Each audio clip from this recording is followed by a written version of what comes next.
আপনারা আমার মায়ের জিজ্ঞাসিলেন, আর সেই স্বপ্ন নিয়ে আজকে আমি ইলেকশন খেলাবার বাড়াইছি।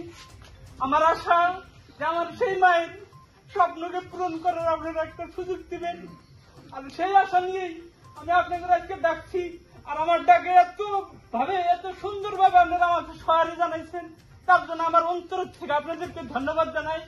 আমি কি ধরনের ছেলে,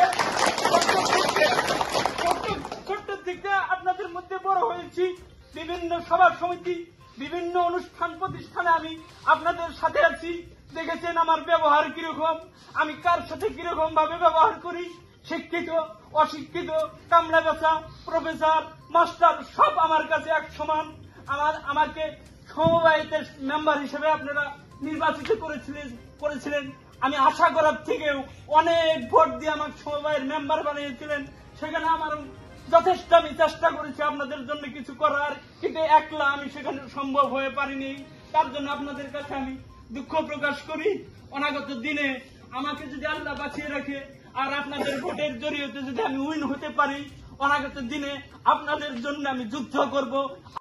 আজি মই মোৰ ঘৰত মোৰ পৰিয়ালৰ মোৰ বন্ধু বান্ধৱ সম্পৰ্কীয় আত্মীয় স্বজন বা গাঁৱৰ মোৰ যিসকল শুভাকাংক্ষী আছে তেখেতসকলক মাতি মই যিহেতু ভাৰতীয় জাতীয় কংগ্ৰেছৰ ফালৰ পৰা বাগমাৰাছৰ গাঁও পঞ্চায়তৰ আঞ্চলিক সদস্য পদৰ টিকেট পাইছোঁ, সেই সূত্ৰে মই যোৱা 12 তাৰিখে নমিনেশ্যন দাখিল কৰি আহিছোঁ। সেই সূত্ৰে মোৰ শুভাকাংক্ষীসকলক মাতি আজি মোৰ ঘৰত এখনি আলোচনা চক্ৰ দিছিলোঁ আৰু সেই আলোচনা চক্ৰত ৰাইজৰ পৰা বা মোৰ বন্ধু বান্ধৱৰ পৰা মত বিনিময় কৰিলোঁ আৰু তেখেতসকলে মোক যথেষ্ট সঁহাৰি দিছে।